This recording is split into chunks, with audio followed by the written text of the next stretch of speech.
Welcome to செல்வி சமையல். இன்றைக்கி செல்வி சமையலில் நம்ம ஒரு சூப்பரான பிரெட் மசாலா தாங்க எப்படி செய்கிறதுன்னு பார்க்க போகிறோம். நம்ம எப்போவுமே இட்லி, தோசை, சப்பாத்தி அந்த மாதிரி டின்னருக்கும் பிரேக்ஃபாஸ்ட்டுக்கும் சாப்பிட்டு போர் அடித்தா நீங்கள் இந்த மாதிரி பிரெட் மசாலா ட்ரை பண்ணி பாருங்கள். ரொம்ப சூப்பராக எம்மியாக இருக்குங்க. குழந்தைகளெல்லாம் விரும்பி சாப்பிடுவாங்க. வாங்க இப்போ நம்ம பிரெட் மசாலா பண்ண என்னென்ன பொருட்கள் தேவை, அதை எப்படி ஸ்டெப் பை ஸ்டெப்பாக ப்ரிப்பேர் பண்ணுறதுன்னு பார்க்கலாம். அதுக்கு நான் முதல்ல இன்றைக்கி 8 ஸ்லைஸ் பெரிய ஸ்லைஸ் கடையில் வாங்கலாம் அந்த பிரெட் எடுத்துருக்காங்க. இது நான் வீட்டிலே ப்ரிப்பேர் பண்ணுறதுனால சின்ன சின்னதாக இருக்குது.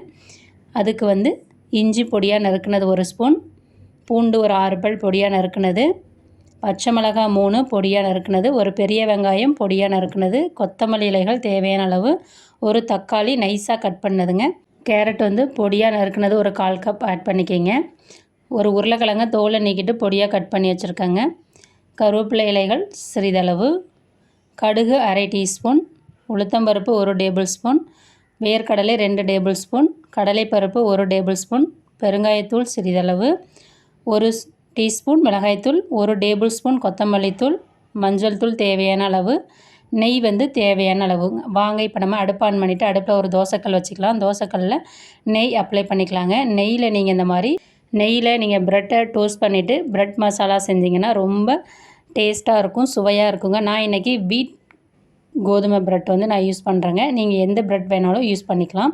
இப்போ கல் சூடான பிறகு நெய் அப்ளை பண்ணிவிட்டு நான் ப்ரெட்டை உள்ளே வச்சுட்டேங்க. அது மேலே கொஞ்சம் நெய் ஆட் பண்ணிக்கிறேன். ஆட் பண்ணிவிட்டு ஒரு பக்கம் வேகட்டும், 2 பக்கமும் நல்லா லைட் கோல்டன் ப்ரௌன் கலர் ஆகிற வரையும் நம்ம டோஸ்ட் பண்ணி எடுத்துக்கலாங்க. இந்த மாதிரி டோஸ்ட் பண்ணி செய்கிறப்ப ப்ரெட் மசாலா ரொம்ப டேஸ்ட்டாக சுவையாக இருக்கும். குழந்தைகளெல்லாம் விரும்பி சாப்பிடுவாங்கங்க.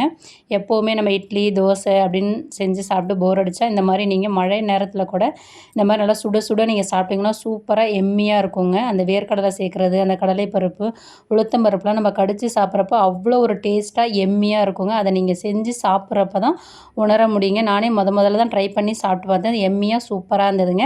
இப்போ 2 பக்கமும் நல்லா நான் டோஸ்ட் பண்ணிட்டேங்க. மாற்றி டோஸ்ட் பண்ணியாச்சு. இதே மாதிரி நம்ம எடுத்து வச்சுருக்கிற எல்லா ப்ரெட்டையும் நம்ம டோஸ்ட் பண்ணி எடுத்துக்கலாங்க. பாருங்கள், டோஸ்ட் பண்ணிட்டேன். அதோட வாசனை நெய்யில் இருக்கவுமே அந்த ப்ரெட்டோட வாசனை அவ்வளோ சூப்பராக இருக்குங்க. இதே மாதிரி நீங்கள் எல்லா ப்ரெட்டையும் டோஸ்ட் பண்ணி எடுத்துக்கலாங்க. நான் வீட்டில் செஞ்சதுனால இது சின்ன சைஸாக இருக்குது. நீங்கள் கடையில் வாங்கினீங்கன்னா பெருசாக இருக்கும். நம்ம கடையில் வாங்கல ஒரு ப்ரெட்டுக்கு இது 2 ஸ்லைஸ் வைக்கணுங்க, அந்தளவுக்கு சின்ன ப்ரெட்டு. இப்போ நம்ம இது எல்லாத்தையுமே டோஸ்ட் பண்ணி எடுத்துட்டோம். இப்போ வாங்க ப்ரெட் மசாலா நம்ம எப்படி தாளிப்புறதுன்னு பார்க்கலாம். அதுக்கு முதல்ல அடுப்பு ஆன் பண்ணிவிட்டு ஒரு வானல் வச்சுக்கிங்க. வானலில் 3 ஸ்பூன் எண்ணெய் ஆட் பண்ணிக்கிங்க. எண்ணெய் சூடான பிறகு கடுகு ஆட் பண்ணுங்கள், உளுத்தம்பருப்பு ஆட் பண்ணிக்கிங்க, வேர்க்கடலை ஆட் பண்ணிக்கிங்க. நான் வறுக்காத வேர்க்கடலை தான் நான் எண்ணெயில் போடுறப்பயே போட்டுக்கிறேங்க. கடலைப்பருப்பு ஆட் பண்ணிக்கிங்க 1 ஸ்பூன். இப்போ வேர்க்கடலை, கடுகு, கடலைப்பருப்பு, உளுந்து எல்லாமே நல்லா லைட் கோல்டன் ப்ரௌன் கலராக நல்லா வதங்கி வரட்டுங்க. இப்போ பாருங்கள், நல்லா வதங்கி வந்துருச்சு. வதங்கி வரல, வறுபட்டு வந்துருச்சு பாருங்கள். இதே மாதிரி நல்லா லைட் கோல்டன் ப்ரௌன் கலராக வறுபடணுங்க. அப்போ தான் நம்ம அந்த ப்ரெட் மசாலா கூட சாப்பிட்றப்ப அந்த கடலைப்பருப்பு, வேர்க்கடலைலாம் நம்ம பல்லில் கடித்து சாப்பிட்றப்ப அந்த மசாலா கூட சேர்ந்து அவ்வளோ ஒரு டேஸ்ட்டாக எம்மியாக இருக்குங்க. பாருங்கள், இப்போ கொஞ்சமாக பெருங்காயத்தூள் ஆட் பண்ணிக்கிறேங்க. கருவேப்பிலை சிறிதளவு ஆட் பண்ணிவிட்டு கருவேப்பிலையை நல்லா பொரிய விடுங்க. கருவேப்பிலை நல்லா பொரியணும். அடுப்பை மிதமான தீயில் வச்சுக்கிங்க. இப்போ நம்ம பொடியாக கட் பண்ணி வச்சுருக்கிற பச்சை மிளகாயை ஆட் பண்ணிக்கலாங்க. நான் 3 பச்சை மிளகாய் எடுத்திருக்கேன். இன்றைக்கி நான் செய்கிற அளவு 3 பேர் சாப்பிட்ற அளவுக்கு இருக்குங்க. பச்சை மிளகாய் ஆட் பண்ணிக்கிங்க. ஆட் பண்ணிவிட்டு பச்சை மிளகாவையும் நல்லா வதக்கிக்கிங்க. நீங்கள் ரவுண்டாக வேணாலும் பச்சை மிளகாய் கட் பண்ணிக்கலாம். நீளவாக்கில் கட் பண்ணி கொஞ்சம் பெரிய ஸ்லைஸாக வேணாலும் எடுத்துக்கலாம். குழந்தைகள்லாம் சாப்பிட்ற மாதிரி இருந்தால் நீங்கள் பெருசாக பச்சை மிளகாய் சேர்த்திங்கன்னா சீக்கிரம் எடுத்துறது ஈஸியாக இருக்கும், எடுத்து வச்சுட்டு சாப்பிட்றதுக்கு. பொடியாக கட் பண்ண இஞ்சி 1 ஸ்பூன் ஆட் பண்ணிக்கிங்க. இஞ்சி ரொம்ப ஃப்ளேவர் கொடுக்குங்க, சூப்பராக இருக்கும். 6லேருந்து 7 பூண்டு பல் பொடியாக கட் பண்ணி ஆட் பண்ணிக்கிறேங்க. இப்போ இஞ்சி பூண்டு நல்லா வதங்கணுங்க. நமக்கு அதோட லைட் கோல்டன் ப்ரௌன் கலர் ஆகிற வரையும் நீங்கள் அதை வதக்குங்க அந்த எண்ணெயில். அப்போ தான் அந்த இஞ்சி பூண்டோட ஃப்ளேவர்லாம் அந்த ப்ரெட் மசாலாக்குள்ளே இறங்கி நம்ம சாப்பிட்றப்ப அதோடய ஃப்ளேவர் நமக்கு நல்லா கிடைக்கும். சாப்பிட்றப்பையும் ஒரு டேஸ்ட் கிடைக்குங்க நமக்கு. அதனால் இப்போ பாருங்கள், இஞ்சி பூண்டு நம்ம சேர்த்ததெல்லாம் நல்லா வறுபட்டுருச்சு. அதோட வாசனை சூப்பராக வருதுங்க. இஞ்சி போட்டு வதங்கின வாசனை பாருங்கள். இப்போ நம்ம பொடியாக கட் பண்ணி வச்சுருக்கிற ஒரு பெரிய வெங்காயத்தை ஆட் பண்ணிக்கலாங்க. நான் ஒரு பெரிய சைஸ் பெரிய வெங்காயம் எடுத்து பொடியாக கட் பண்ணி வச்சுருக்கிறேன். நீங்கள் சின்ன வெங்காயம் வேணாலும் ஆட் பண்ணி செய்யலாம், அது உங்களுடைய விருப்பம். ஆனால் நீங்கள் பெரிய வெங்காயம் ஆட் பண்ணி செஞ்சாலும் அதுவும் உங்களுடைய விருப்பங்க. இப்போ நம்ம வெங்காயத்தை ஆட் பண்ணிவிட்டு வெங்காயத்தை நல்லா வதக்கணுங்க. அடுப்பை மிதமான தீயில் வச்சுட்டு நல்லா கண்ணாடி பதம் வர வரையும் வதக்கிக்கலாங்க. இப்போ பாருங்கள் வெங்காயம் நல்லா வதங்கிட்டுருக்கு. வெங்காயம் வதங்கின பிறகு அதோட அளவே குறைஞ்சிருச்சு பாருங்கள். நல்லா வதங்கிடுச்சு. இப்போ இதை நல்லா மிக்ஸ் பண்ணுங்கள். மிக்ஸ் பண்ணிவிட்டு அடுப்பை மிதமான தீயில் வச்சு தாங்க செய்யணும். ரொம்ப ஹை ஃப்ளேமில் வச்சு செஞ்சிங்கன்னா கருக வாய்ப்பு இருக்குது. அதனால் இப்போ பாருங்கள் வெங்காயம் நல்லா வதங்கிடுச்சு. இப்போ நம்ம பொடியாக கட் பண்ணி வச்சுருக்கிற தக்காளி ஒன்று ஆட் பண்ணிக்கலாங்க. நான் ஸ்லைஸாக நைஸாக கட் பண்ணி வச்சுருக்கேங்க. நீங்கள் பொடியாக வேணாலும் கட் பண்ணிக்கலாம். இது கூட மஞ்சத்தூள் சிறிதளவு ஆட் பண்ணுங்கள். தக்காளி சீக்கிரம் வதங்கி வரும். மஞ்சத்தூள் ஆட் பண்ணிவிட்டு தக்காளியை நல்லா நைஸாக வதக்கணுங்க. அப்போ தான் அந்த ப்ரெட் மசாலா கூட ப்ரெட்டு நம்ம ஆட் பண்ணுறப்ப அந்த ப்ரெட் மசாலா கூட எல்லாத்துலேயும் நல்லா ஸ்ப்ரெட் ஆகி தக்காளியோட ஃப்ளேவர் வந்து நமக்கு கிடைக்கும். ஒரு 2 நிமிஷம் ஆகுங்க. அடுப்பை சிம்மில் வச்சு நல்லா வதக்குங்க. இப்போ பாருங்கள் 2 நிமிஷம் ஆகிடுச்சு. தக்காளி நம்ம போட்டதே தெரியல. அந்தளவுக்கு நல்லா நைஸாக எம்மியாக வதங்கி வந்திருக்கு பாருங்கள். இதை நல்லா மிக்ஸ் பண்ணி விடுங்க. மிக்ஸ் பண்ணி விட்டுட்டு இப்போ நம்ம வந்து பொடியாக கட் பண்ணி வச்சுருக்கிற உருளைக்கிழங்கு ஆட் பண்ணிக்கலாங்க. நான் ஒரு உருளைக்கிழங்கு எடுத்து தோலை சீவிட்டு ஆவியில் வேக வைக்காமல் தோலை சீவிட்டு ஆட் பண்ணியிருக்கேன். 1/4 கப் கேரட்டு பொடியாக கட் பண்ணி ஆட் பண்ணியிருக்கேன். நீங்கள் பீன்ஸ் வேணாலும் ஆட் பண்ணிக்கலாங்க. நான் பீன்ஸ் என்கிட்ட இல்லை, அதனால் நான் பீன்ஸ் ஆட் பண்ணலை.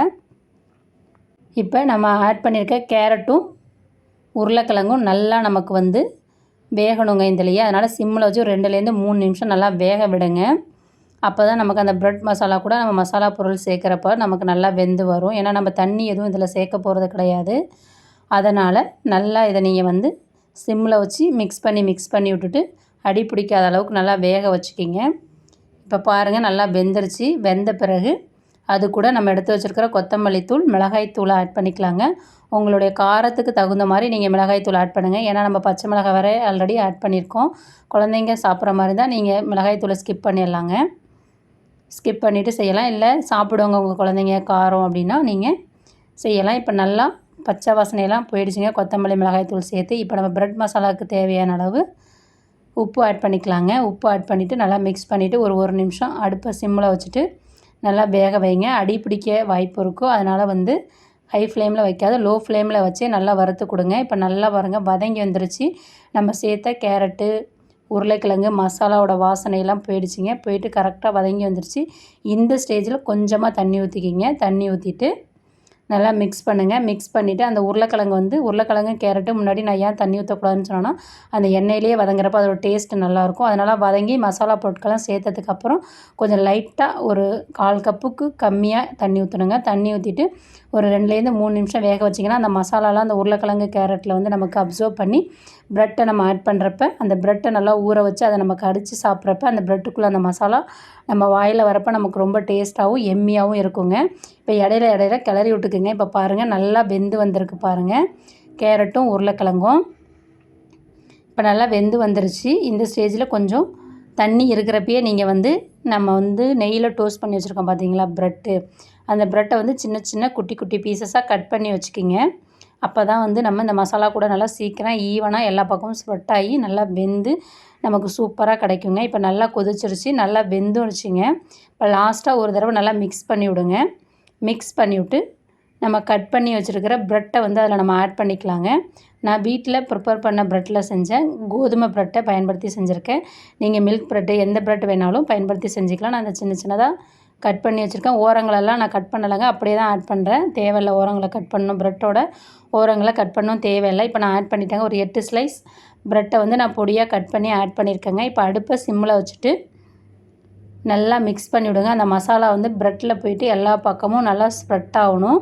அந்த அளவுக்கு நல்லா மிக்ஸ் பண்ணி விடுங்க. இப்போ பாருங்கள் நல்லா மிக்ஸ் ஆகி வந்துக்கிட்டே இருக்குது. ஒரு 2லேருந்து 3 நிமிஷம் ஆகுங்க. அடுப்பை சிம்மில் வச்சு தான் செய்யணும், ஹை ஃப்ளேமில் வச்சு செய்யக்கூடாது. செஞ்சால் மசாலா வந்து நமக்கு கருக வாய்ப்பு இருக்குங்க. அதனால் இப்போ பாருங்கள் நான் ஓவரலாக எல்லா இடத்தையும் மசாலா படுற மாதிரி நல்லா ஸ்ப்ரெட் பண்ணி நல்லா கிளறி விட்டுட்டேங்க. இதே மாதிரி தான் நீங்களும் கிளறி விடணும். கிளறி விட்டு சாப்பிட்றப்ப அவ்வளோ டேஸ்ட்டாக இருக்குங்க. இதுக்கு எந்தவித சைடிஷ்மே தேவையில்லை, அந்த அளவுக்கு பக்காவாக இருக்கும் இந்த ப்ரெட் மசாலா. இப்போ நமக்கு ப்ரெட் மசாலா வந்து கரெக்டாக ரெடி ஆகிடுச்சு. இந்த ஸ்டேஜில் கொஞ்சமாக கொத்தமல்லி இலைகள் வந்து இதில் ஆட் பண்ணிக்கலாங்க. அந்த ஃப்ளேவர் சூப்பராக இருக்கும் கொத்தமல்லி இலைகளோட சேர்த்து சாப்பிட்றப்ப. ஆட் பண்ணிவிட்டு ஒரு 2லேருந்து 3 தடவை மட்டும் நல்லா மிக்ஸ் பண்ணி கிளறி விடுங்க. கிளறி விட்டிங்கன்னா நமக்கு சூப்பரான சுவையான பிரெட் மசாலா வந்து தயாராகிடுச்சிங்க. நீங்கள் பிரேக்ஃபாஸ்ட் டின்னர் ரெசிப்பியாக யூஸ் பண்ணிக்கலாம். மழை டயத்தில் ஈவினிங் டைம் ஸ்நாக்ஸ் மாதிரி செஞ்சு கூட சாப்பிட்லாம். ரொம்ப எம்மியாக டேஸ்ட்டாக இருக்குங்க.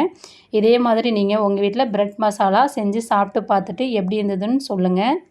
நம்ம சேனலை லைக் பண்ணுங்கள், ஷேர் பண்ணுங்கள், சப்ஸ்கிரைப் பண்ணுங்கள், கமெண்ட் பண்ணுங்கள். Thank you very much. நெக்ஸ்ட் வீடியோவில் பார்ப்போம்.